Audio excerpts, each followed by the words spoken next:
as the Brahmanas chanted the Vedic hymns?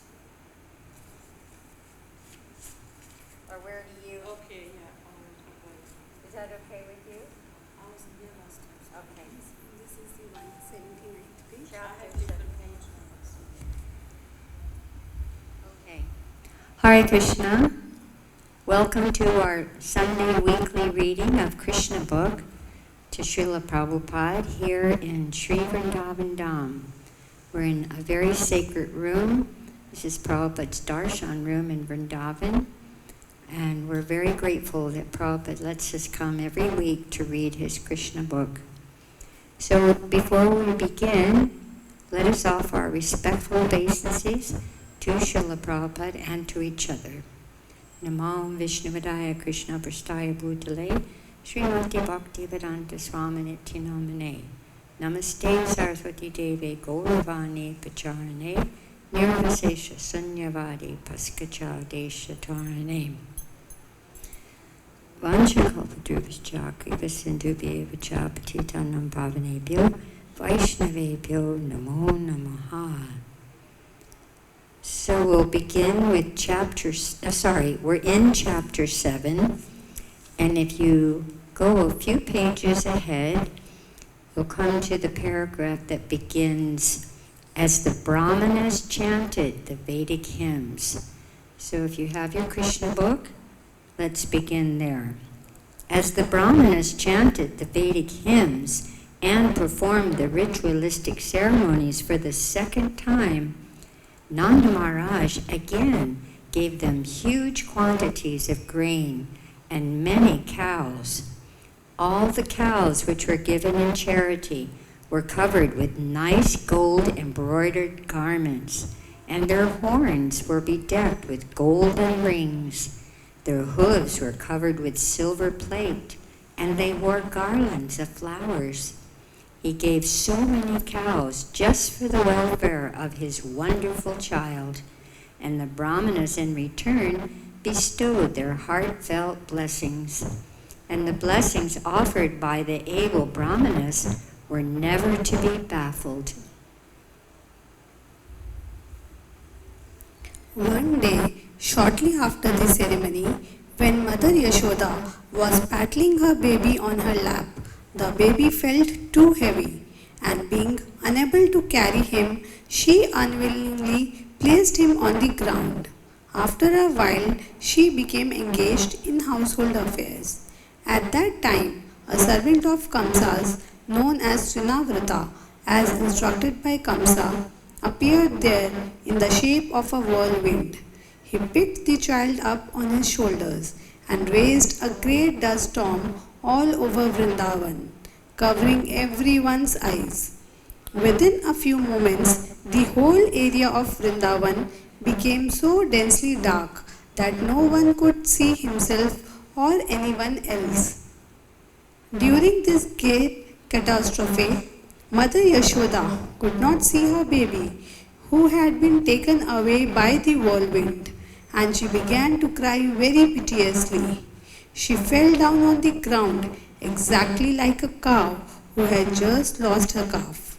When Mother Yashoda was so piteously crying, all the cowherd women immediately came and began to look for the baby. But they were disappointed and could not find him. The Trinavata demon went high into the sky with baby Krishna on his shoulder.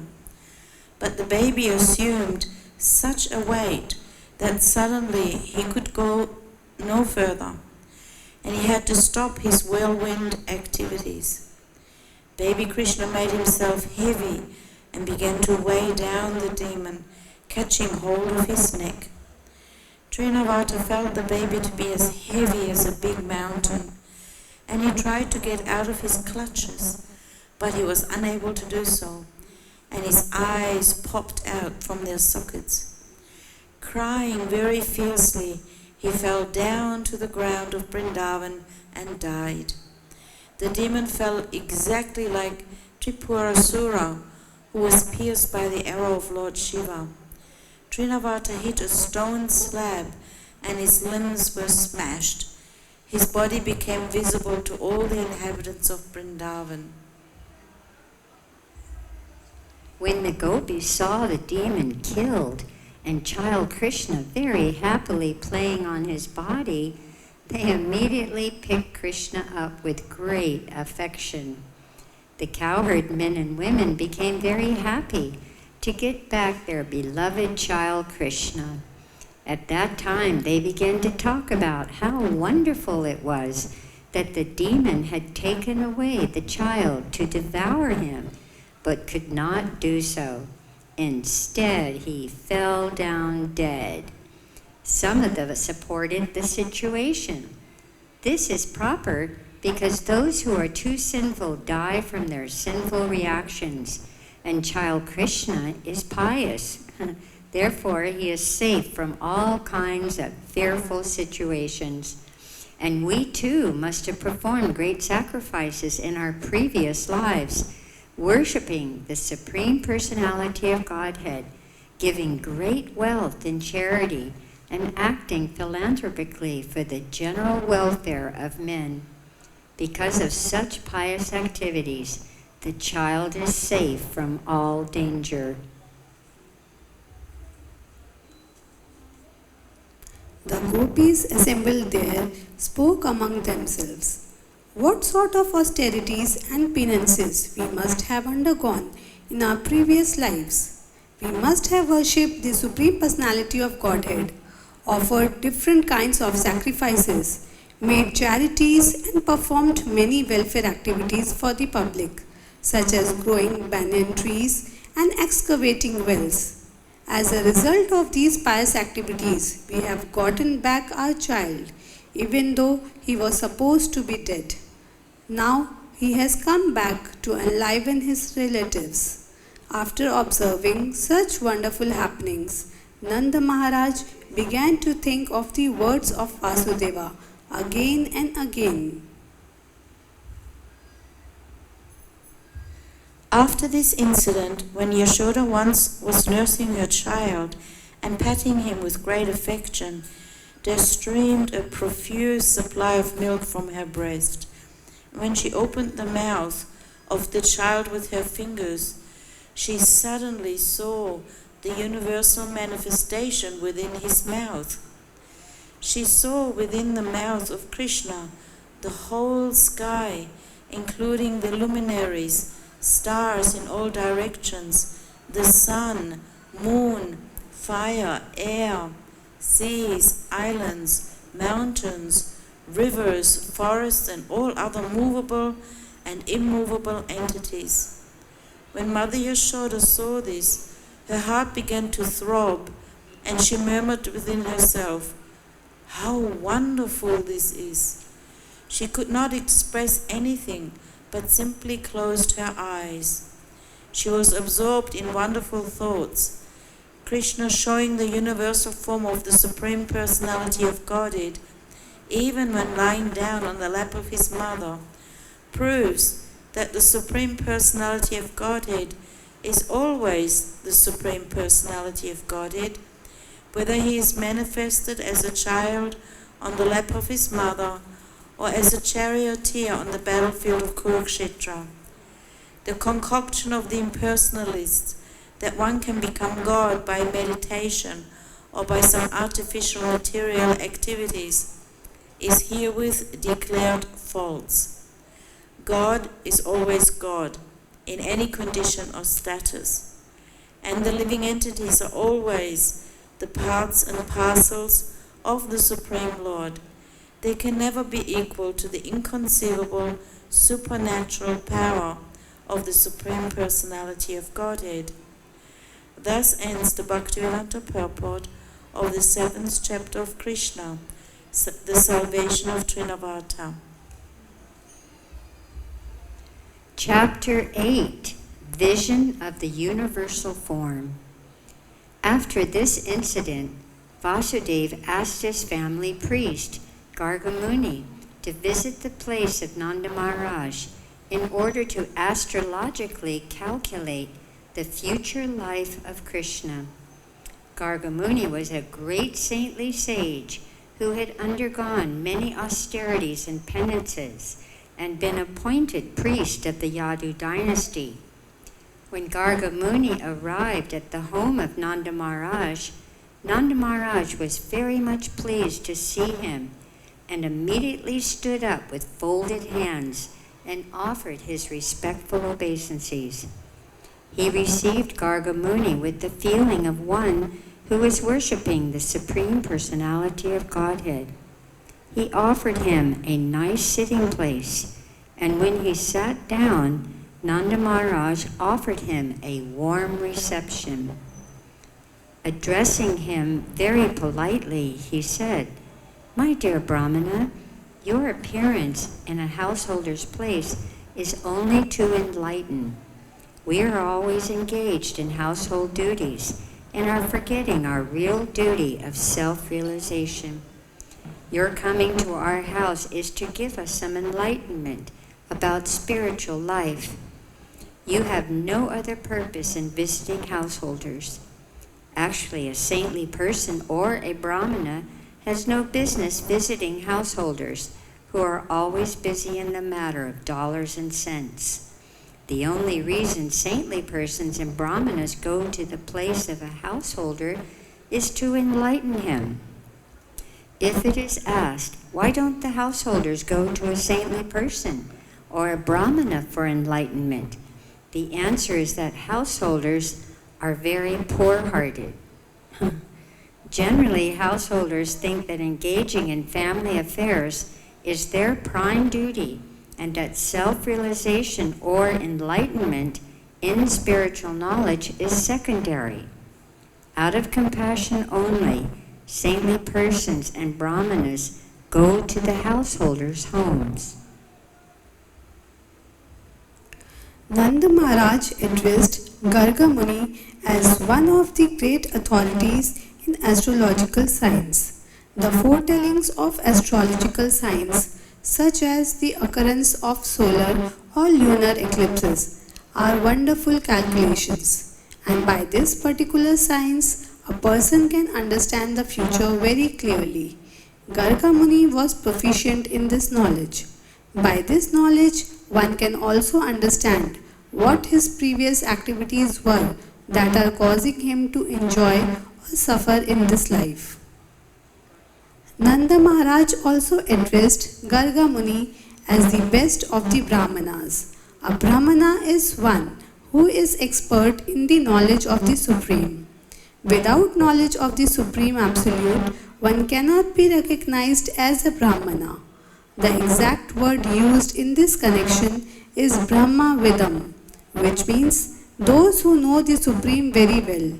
An expert Brahmana is able to give reformatory facilities to the subcastes, namely the Kshatriyas and Vaishyas. The Shudras observe no reformatory performances.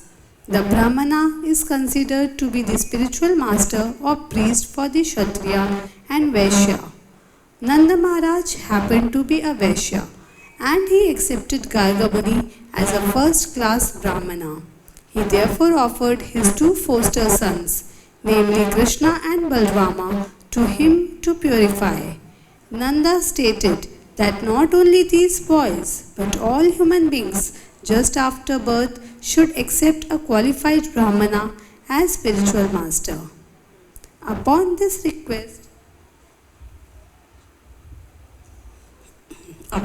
request, Garga Muni replied, "Vasudeva sent me to see to the reformatory performances of these boys, especially Krishna's. But if I do not do so, it may incidentally appear that Krishna is the son of Devaki. Since I am Vasudeva's family priest, by his astrological calculation, Garga Muni could understand that Krishna was the son of Devaki, which Nanda did not know. Indirectly, Garga Muni said that Krishna and Balram were both sons of Vasudeva. Balram was known as the son of Vasudeva because his mother Rohini was present there. But Nanda Maharaj did not know about Krishna. Garga Muni indirectly disclosed the fact that Krishna was the son of Devaki. Garga Muni also warned Nanda Maharaj that if he would perform the reformatory ceremony, then Kamsa, who was naturally very sinful, would understand that Krishna was the son of Devaki and Vasudeva. According to astrological calculation, Devaki could not have a female child, although everyone thought that the eighth child of Devaki was female. In this way, Garga Muni intimated to Nanda Maharaj that the female child was born of Yashoda and that Krishna was born of Devaki, and they were exchanged. Also, the female child Durga had informed Kamsa that the child who would kill him was already born somewhere else. Garga Muni stated, if I give your child a name, and if he fulfills the prophecy of the female child to Kamsa, then it may be that the sinful demon will come and kill this child also after the name giving ceremony. But I do not want to become responsible for all these future calamities. On hearing the words of Garga Muni, Nanda Maharaj said, if there is such danger, then it is better not to plan any gorgeous name-giving ceremony. It would be better for you to simply chant the Vedic hymns and perform the purificatory process.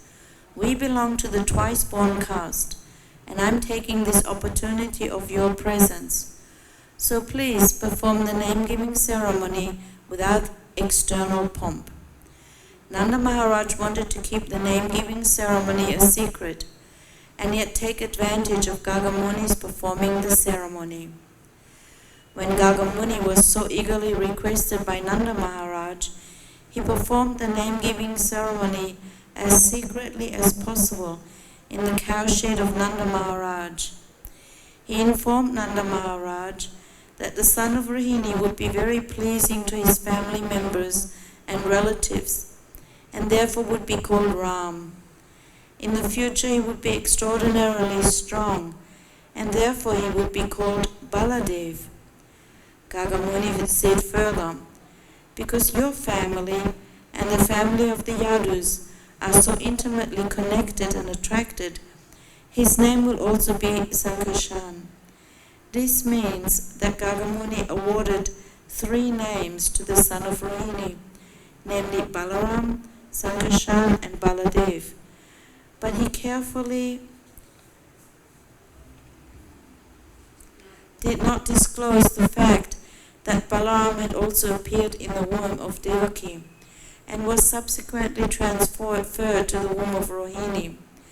Krishna and Balaram are real brothers, being originally sons of Devaki. Garga Muni then informed Nanda Maharaj, as far as your son is concerned, this child has taken different bodily complexions in different yugas, millennia. First of all, he assumed the color white, then the color red, and then the color yellow, and now he has assumed the color black. Besides that, he was formerly the son of Vasudeva. Therefore, his name should be Vasudeva as well as Krishna. Some people will call him Krishna, and some will call him Vasudeva. But one thing you must know, this son has had many other names and activities due to his different pastimes. Garga Muni further hinted to Nanda Maharaj that his son would also be called Giridhari because of his uncommon pastime of lifting Govardhan hill. Since Garga Muni was an astrologer, he could understand everything past and future, and thus he said, I know everything about his activities and names, but others do not know. This child will be very pleasing to all the cowherd men and cows. Being very popular in Vrindavan, he will be the cause of all good fortune for you. Because of his presence, you will overcome all kinds of material calamities despite opposing elements. Gargamuni continued to say, My dear king of Vraja, in his previous births, this child made times protected righteous persons from the hands of rogues and thieves whenever there was political disruption. Your child is so powerful that anyone who will become a devotee of your boy will never be troubled by enemies. Just as demigods are always protected by Lord Vishnu, the devotees of your child will always be protected by Narayana, the Supreme Personality of Godhead. This child will grow in power, beauty, opulence, in everything on the level of Narayana, the Supreme Personality of Godhead. Therefore, Therefore, I would advise that you protect him very carefully so that he may grow without disturbance. In other words, Gargamuni informed Nanda Maharaj that because he was a great devotee of Lord Narayana, the Lord had given Nanda a son equal to himself. At the same time, Gargamuni indicated that this son would be disturbed by so many demons and that Nanda should therefore be careful and protect him. In this way, Gargamuni convinced Nanda Maharaj that Narayana himself had become his son. In various ways, he described the transcendental qualities of his son. After giving this information, Gargamuni returned to his home. Nanda Maharaj began to think of himself as the most fortunate person, and he was very satisfied to receive such a benediction in this way. A short time after this incident, both Balaram and Krishna began to crawl on their hands and knees. When they were crawling like that, they pleased their mothers. The bells tied to their waist and ankles sounded fascinating, and they would move around very pleasingly. Sometimes, just like ordinary children, they would be frightened by others and would immediately hurry to their mothers for protection. Sometimes they would fall into the clay and mud of Vrindavan and would approach their mothers smeared with clay and saffron. They were actually smeared with saffron and sandalwood pulp by their mothers, but due to crawling over muddy clay, they would simultaneously smear their bodies with clay. As soon as they would come crawling to their mothers, Yashoda and Rohini would take them on their laps and, covering them with the lower portion of their saris, allow them to suck their breasts. When the babies were sucking their breasts, the mothers would see small teeth coming in.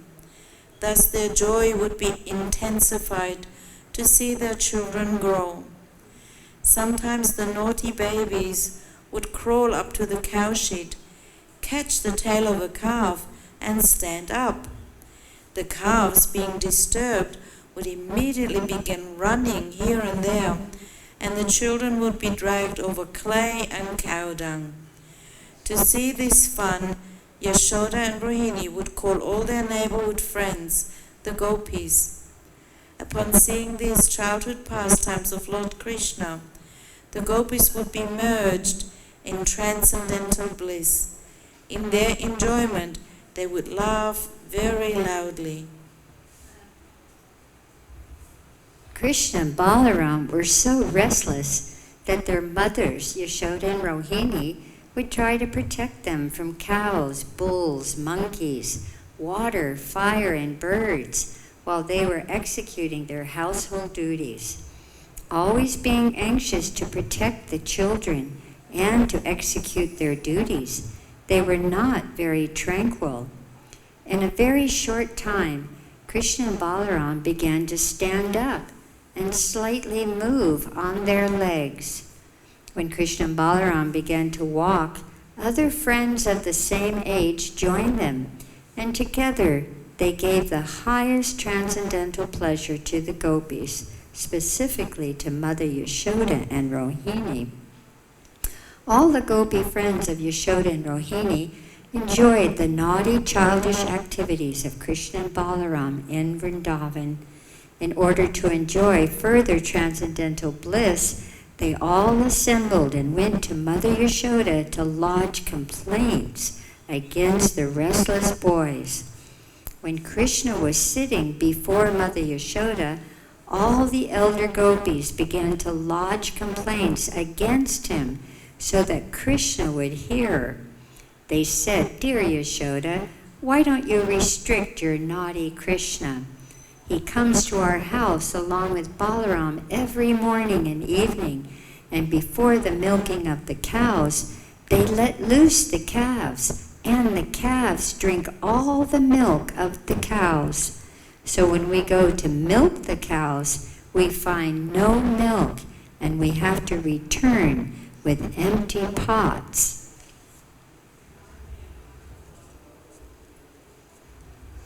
If we warn Krishna and Balram about doing this, they simply smile so charmingly that we cannot do anything.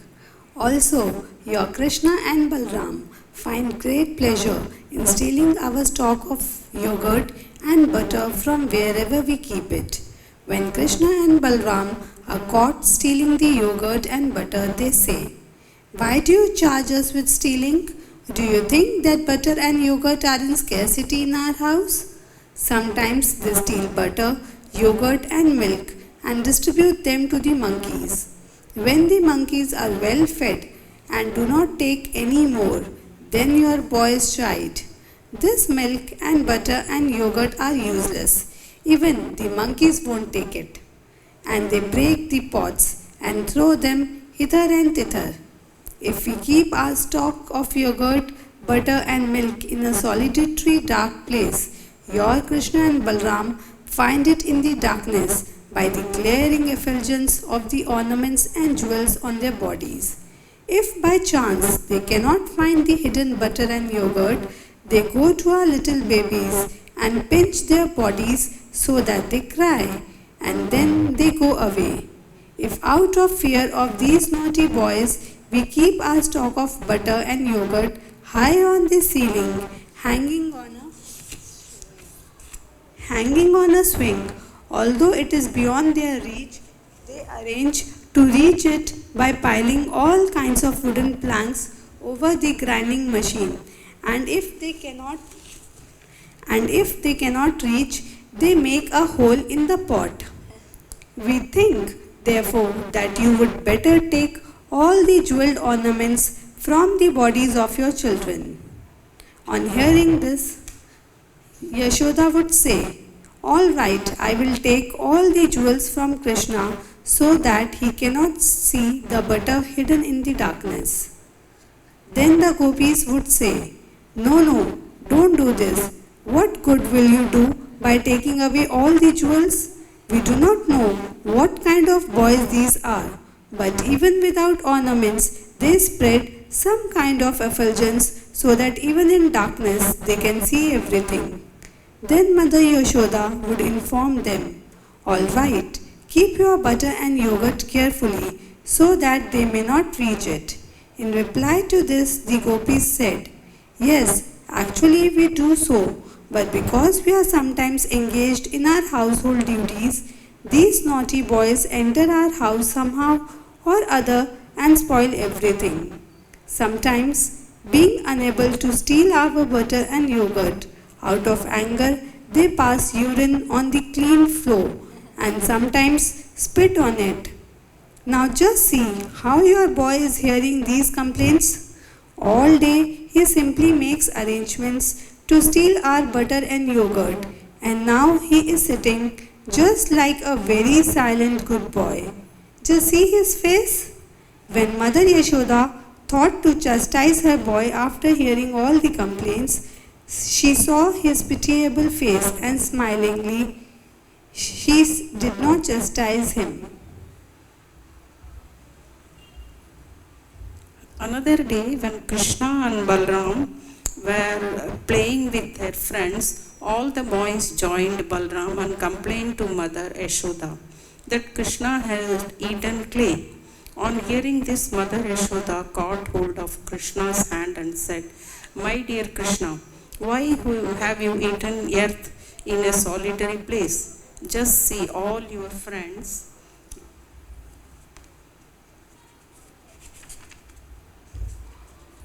friends, including Balram, on complaining about you or complaining about you.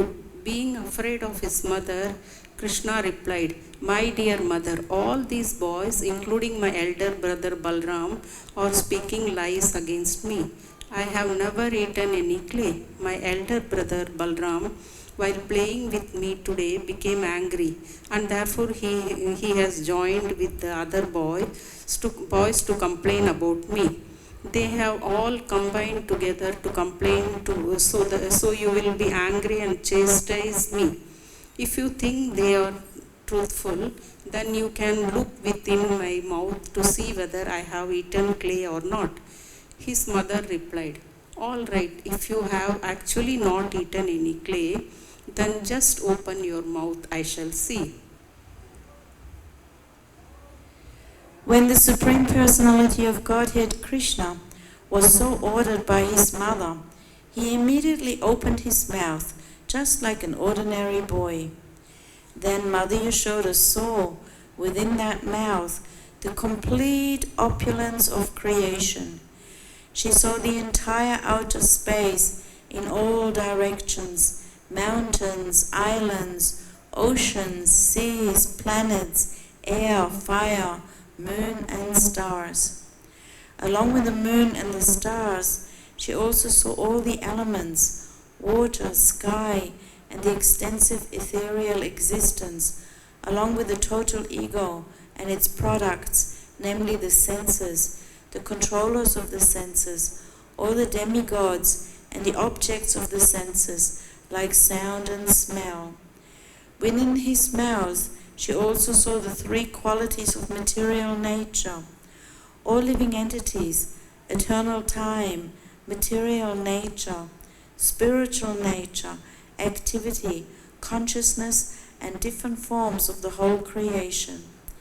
Yashoda could find within the mouth of her child everything necessary for cosmic manifestation. She also saw within his mouth herself taking Krishna on her lap and having him suck her breast. Upon seeing all this, she became struck with awe and began to wonder whether she were dreaming or actually seeing something extraordinary.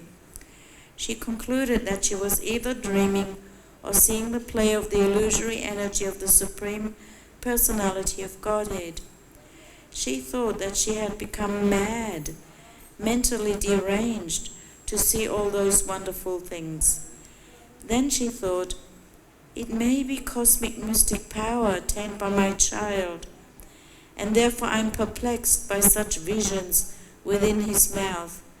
Let me offer my respectful obeisances unto the Supreme Personality of Godhead, who is beyond the expression of consciousness, mind, work, and philosophical speculation, and whose different energies produce everything manifested and unmanifested. Under his energy, bodily self and bodily possessions are conceived.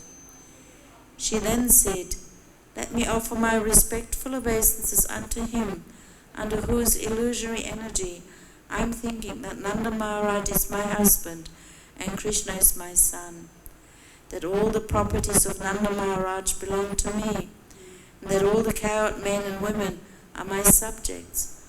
All this misconception is due to the illusory energy of the Supreme Lord. So let me pray to him that he may protect me always.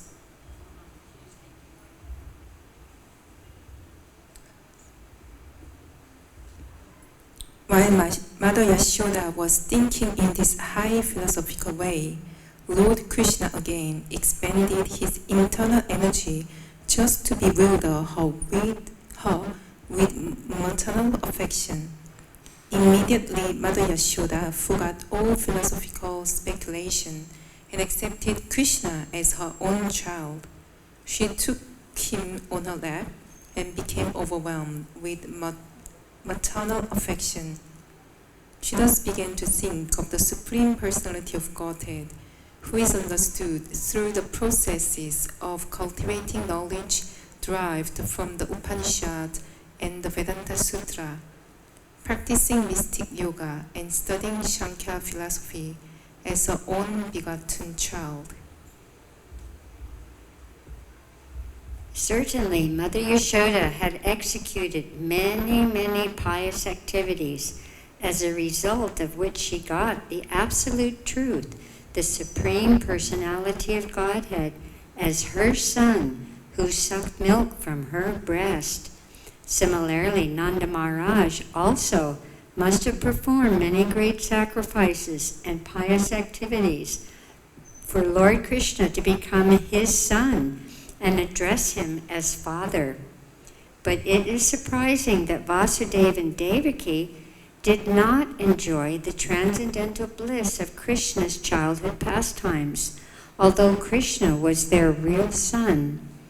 The childhood pastimes of Krishna are glorified even today by many sages and saintly persons, but Vasudeva and Devaki could not enjoy such childhood pastimes personally.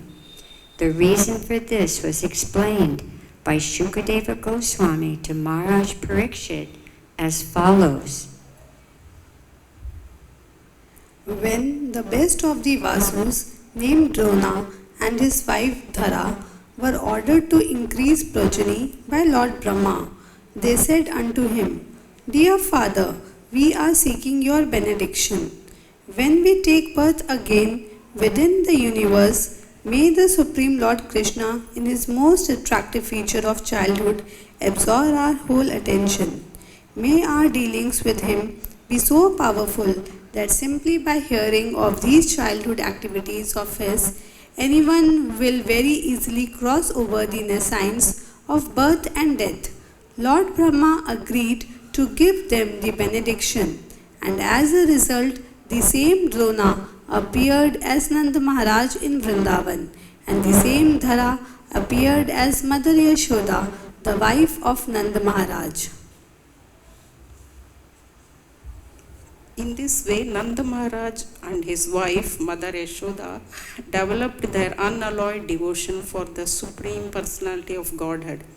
Having gotten him as their son, and all the gopis and cohort men who were associates of Krishna naturally developed their own different feelings of love for Krishna.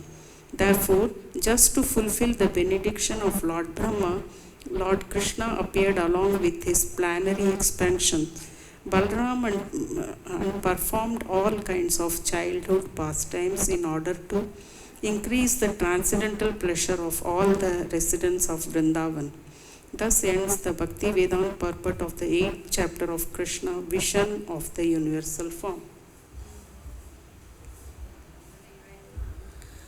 Chapter 9. Mother Yashoda binds Lord Krishna.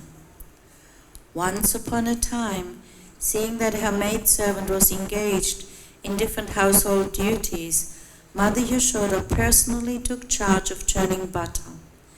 And while she churned butter, she sang the childhood pastimes of Krishna and enjoyed thinking of her son. The end of her sari was tightly wrapped while she churned. On account of her intense love for her son, milk automatically dripped from her breasts, which moved as she labored very hard, churning with 2 hands. The bangles and bracelets on her hands tinkled as they touched each other, and her earrings and breasts shook. There were drops of perspiration on her face, and the flower garland which was on her head scattered here and there. Before this picturesque sight, Lord Krishna appeared as a child. He felt hungry, and to increase his mother's love, he wanted her to stop churning. He indicated that her first business was to let him suck her breast, and then she could churn butter later.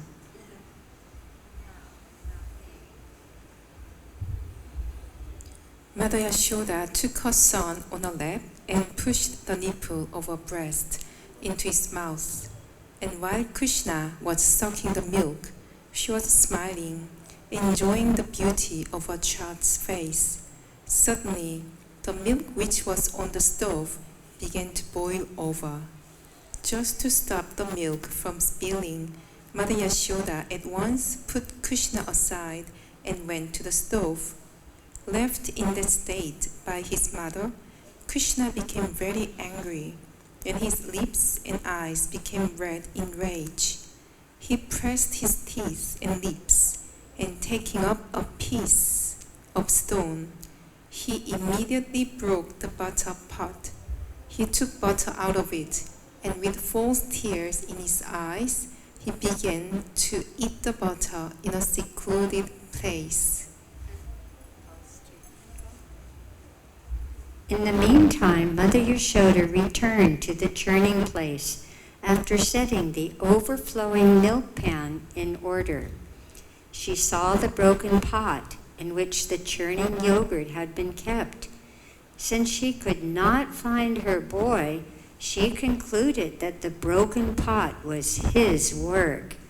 She smiled as she thought, "The child is very clever.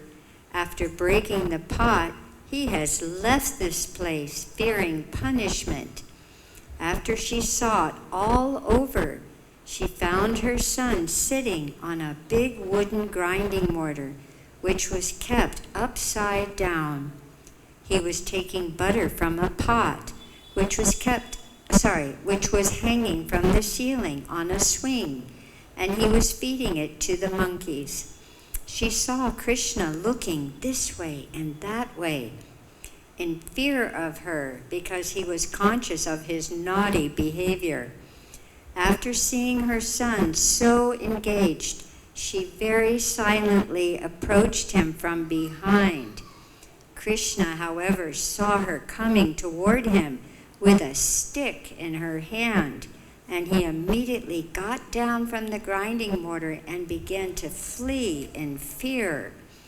Mother Yashoda chased him to all corners, trying to capture the Supreme Personality of Godhead, who is never approached even by the meditations of great yogis. In other words, the Supreme Personality of Godhead, Krishna, who is never caught by the yogis and speculators, was playing just like a little child for such a great devotee as Mother Yashoda. Mother Yashoda, however, could not easily catch the fast-running child because of her thin waist and heavy body.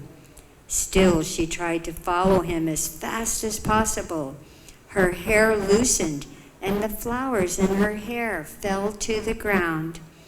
Although she was tired, she somehow reached her naughty child and captured him. When he was caught, Krishna was almost on the point of crying. He smeared his hands over his eyes, which were anointed with black eye cosmetics.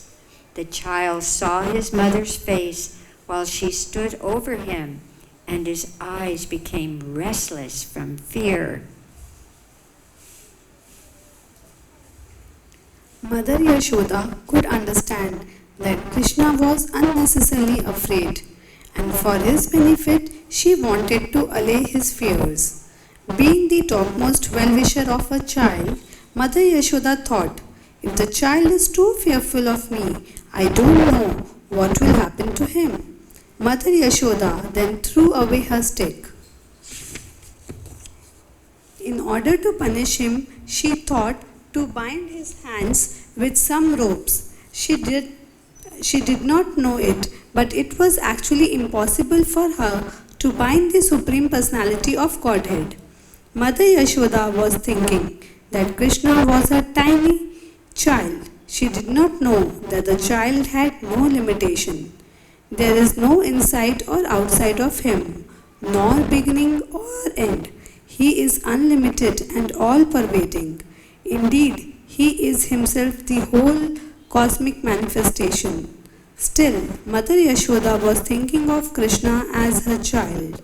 Although he is beyond the reach of all senses, she endeavored to bind him to a wooden grinding mortar. But when she tried to bind him, she found that the rope she was using was too short by 2 inches. She gathered more ropes from the house and added to it, but still she found the same shortage. In this way, she connected all the ropes available at home. But when the final knot was added, she saw that the rope was still 2 inches too short. Mother Yashoda was smiling, but she was astonished. How was it happening? In attempting to bind her son, she became tired. She was perspiring, and the garland on her head fell down. Then Lord Krishna appreciated the hard labor of her mother, and being compassionate upon her, he agreed to be bound by the ropes. Krishna, playing as a human child in the house of Mother Yashoda, was performing his own selected pastimes. Of course, no one can control the Supreme Personality of Godhead. The pure devotee surrenders himself unto the lotus feet of the Lord, who may either protect or vanquish the devotee. But for his part, the devotee never forgets his own position of surrender. Similarly, the Lord also feels transcendental pleasure by submitting himself to the protection of the devotee. This was exemplified by Krishna's surrender unto his mother Yashoda. Krishna is the supreme bestower of all kinds of liberation to his devotees. But the benediction which was bestowed upon Mother Yashoda was never experienced even by Lord Brahma or Lord Shiva or the goddess of fortune. The Supreme Personality of Godhead, who is known as the son of Yashoda and Nanda Maharaj, is never so completely known to the yogis and speculators, but he is easily available to his devotees. Nor is he appreciated as the supreme reservoir of all pleasure by the yogis and the speculators. After binding her son, Mother Yashoda engaged herself in household affairs. At that time, bound up to the wooden mortar, Krishna could see a pair of trees before him, which were known as the Arjuna trees. The great reservoir of pleasure, Lord Sri Krishna, thus thought to himself, Mother Yashoda first of all left without feeding me sufficient milk, and therefore I broke the pot of yogurt and distributed the stock of butter in charity to the monkeys. Now she has bound me up to a wooden mortar, so I shall do something more mischievous than before. And thus he thought of pulling down the 2 very tall Arjuna trees.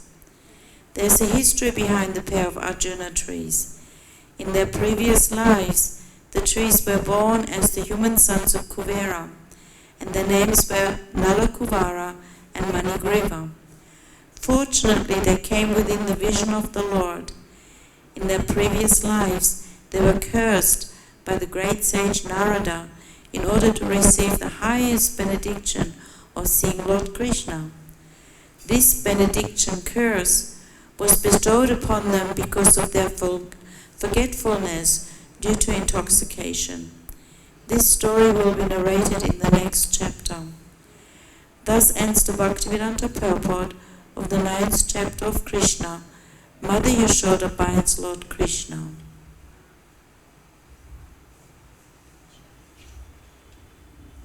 Chapter 10. The Deliverance of Nalakuvara and Manigriva. The story of the cursing of Nalakuvara and Manigriva and their deliverance by Krishna under the all-blissful desire of the great sage Narada is here described.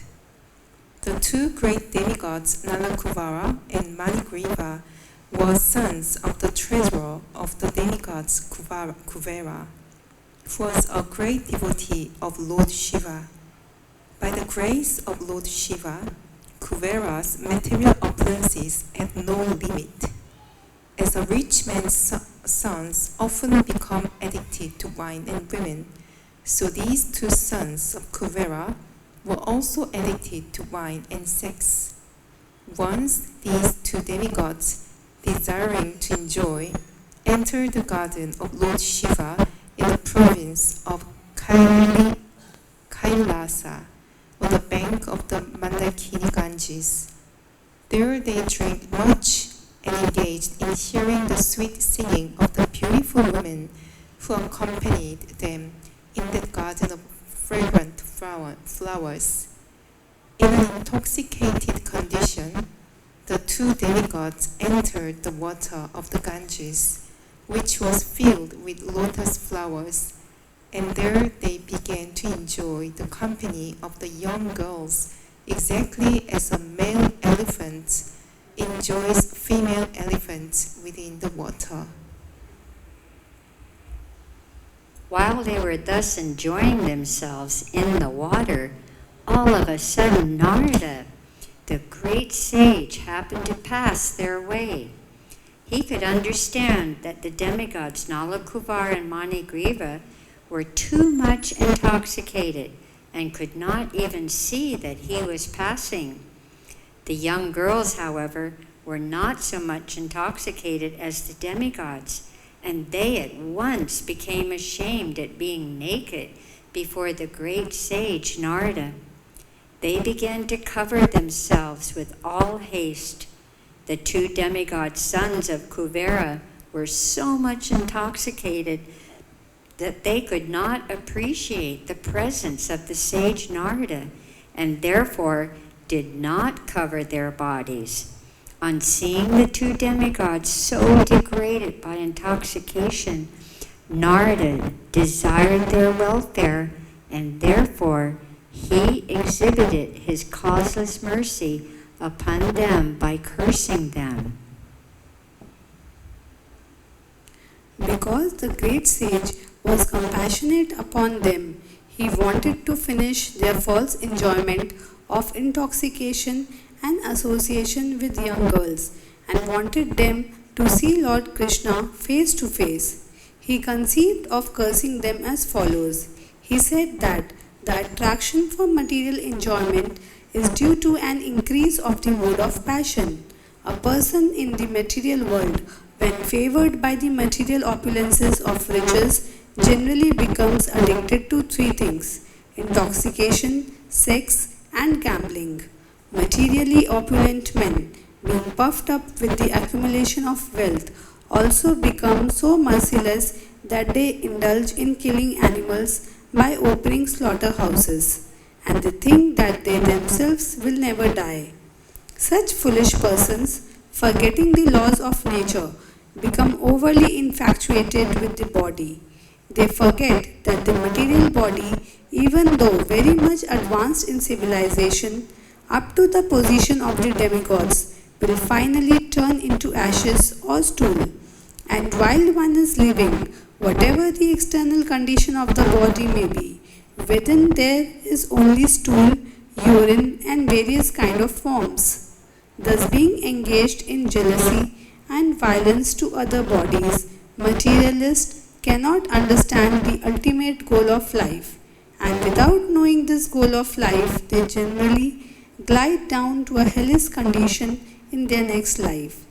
Such foolish persons commit all kinds of sinful activities on account of the temporary body, and they are even unable to consider whether the body actually belongs to them. Generally, it is said that the body belongs to the persons who feed it. One might therefore consider whether the body belongs to one personally or to the master to whom one renders service. The master of slaves claims full right to the bodies of the slaves because the master feeds the slaves. It may also be questioned whether the body belongs to the father, who is the seed-giving master of the body, or to the mother, who develops the child's body in her womb. Foolish persons are engaged in committing all sorts of sin due to the misconception of identifying the material body with the self. But one should be intelligent enough to understand to whom the body belongs. A foolish person indulges in killing animals to maintain the body, but he does not consider whether the body belongs to him or to his father or the mother or maternal grandfather. Sometimes a father gives his daughter in charity to a person with a view of getting back the daughter's child as a son. The body may also belong to a stronger man who forces it to work for him. Sometimes a slave's body is sold to a master, and from that day on, the body belongs to the master. And at the end of life, the body belongs to the fire. Because the body is given to the fire and burned to ashes, or the body is thrown into the street to be eaten by the dogs and vultures. Before committing all kinds of sins to maintain the body, one should understand to whom the body belongs. Ultimately, it is concluded that the body is a product of material nature, and at the end it merges into material nature. Therefore, the conclusion should be that the body belongs to material nature. One should not wrongly think that the body belongs to him. To maintain a false possession, why should one indulge in killing?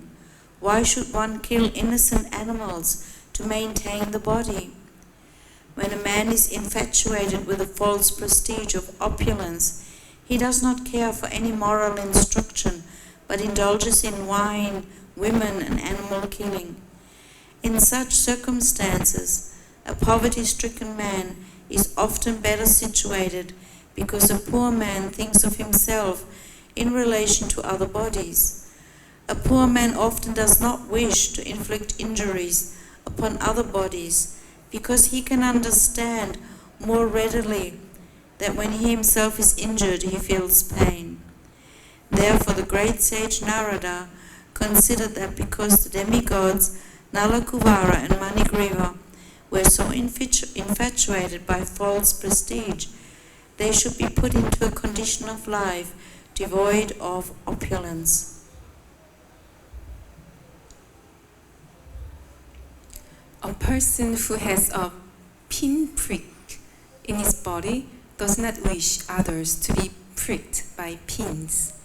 A considerate man in the life of poverty does not wish others to be also put into that condition.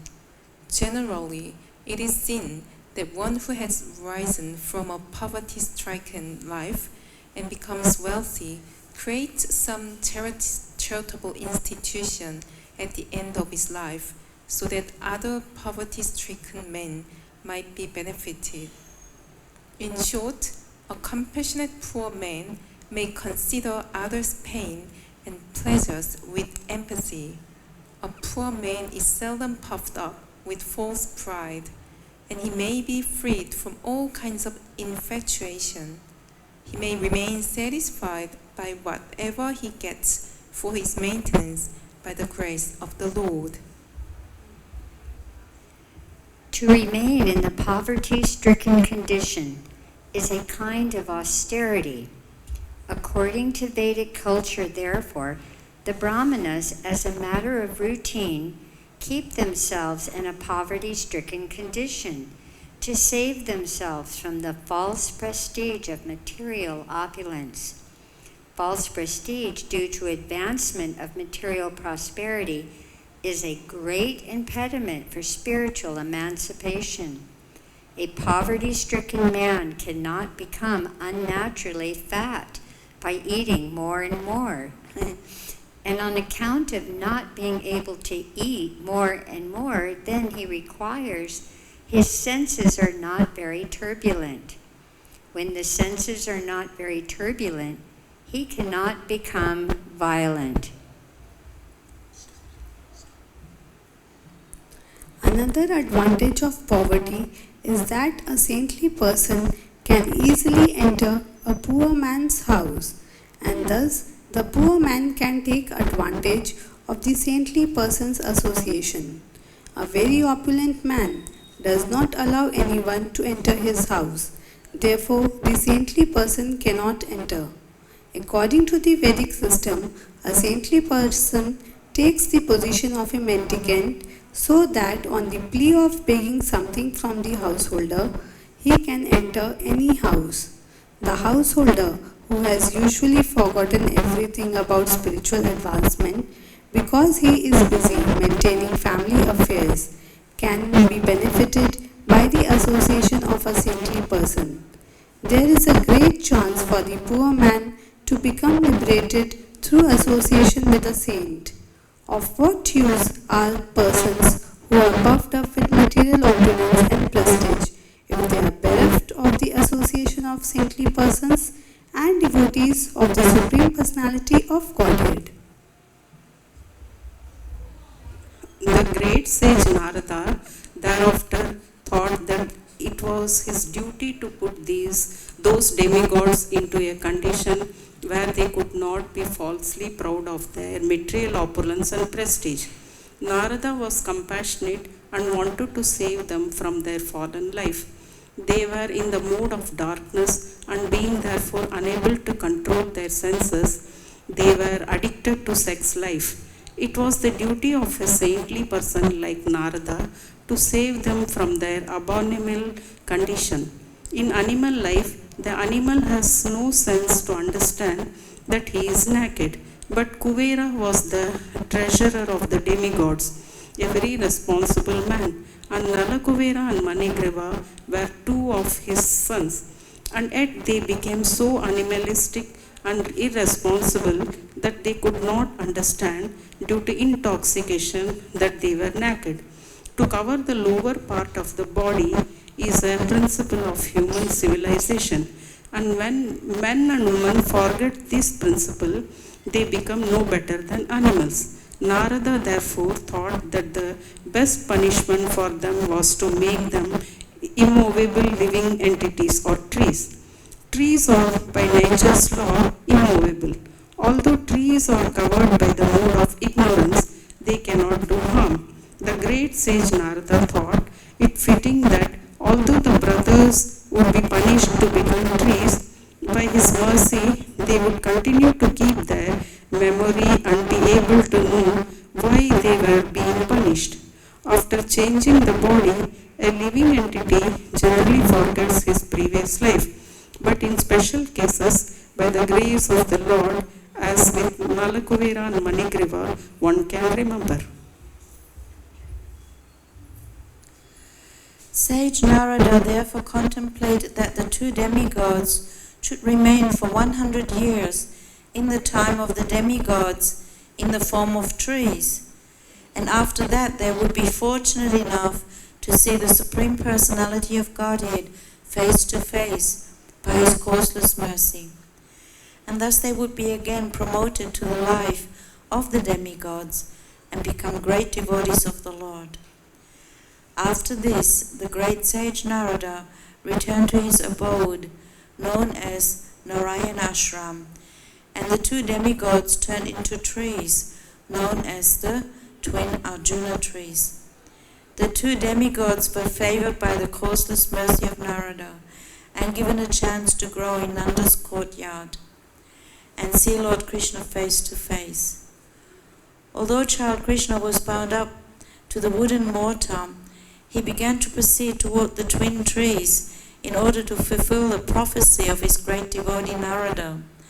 Lord Krishna knew that Narada was his great devotee and that the trees standing before him as twin Arjuna trees were actually the sons of Kuvera. I must now fulfill the words of my great devotee Narada, he thought. Then he proceeded through the passage between the two trees. Although he was able to pass through the passage, the large wooden mortar stuck horizontally between the trees. Taking advantage of this, with great strength, Lord Krishna began to pull the rope which was tied to the mortar. As soon as he pulled, the two trees, with all their branches and limbs, fell down with a great sound. Out of the broken, fallen trees came two great personalities, shining like blazing fire. All sides became illuminated and beautiful by their presence. The two purified personalities immediately came before child Krishna and bowed down to offer their respects and prayers in the following words. Yeah, no, finish. It's only one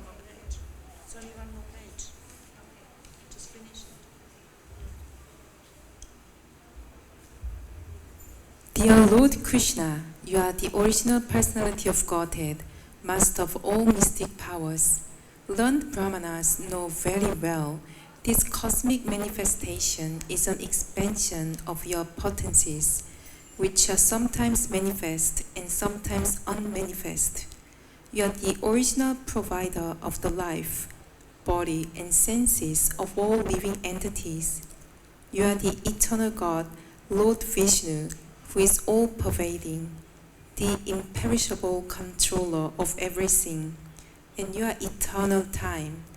You are the original source of the cosmic manifestation, which is acting under the spell of the three modes of material nature: goodness, passion, and ignorance. You are living as the supersoul in all the multiforms of living entities, and you know very well what is going on within their bodies and minds. Therefore, you are the supreme director of all activities of all living entities. But although you are in the midst of everything which is under the spell of the material modes of nature, you are not affected by such contaminated qualities. No one under the jurisdiction of the material modes can understand your transcendental qualities, which existed before the creation. Therefore, you are called the Supreme Transcendence. Let us offer our respectful obeisances unto the lotus feet of you, Lord Vasudeva, the Supreme Brahman, who are always glorified by your personal internal potencies. Unfortunately, we have to conclude here because there's another wonderful class beginning in about 20 minutes. Lilamrita. We'd like to thank you, Srila Prabhupada, for allowing us to come read Krishna book to you. Next week we'll finish this wonderful story of the deliverance of Nala Kuvera and Manigriva. Let us offer our respectful obeisances to Srila Prabhupada and to each other. Namo Vishnupadaya Krishna Prastaya Bhutale Srimati Bhakti-Vedanta Swaminiti Namane Namaste Saraswati Deve Gauravani Pacharane Nirvasesha Sunyavadi Paskacha Deshatarane Vanchakalpatubhischa Kripa Sindhu Bhyevacha Patitanam Pavanebhyo Vaishnavebhyo Namo Namaha. Jai Krishna Book, Jai Srila Prabhupada, Sri Gauda Bhaktivinoda. And today is also the disappearance of Srila Bhaktivinoda Thakur and the disappearance of Gadadhar Pandit. So a very, very sacred day here in Sri Vrindavan Dham.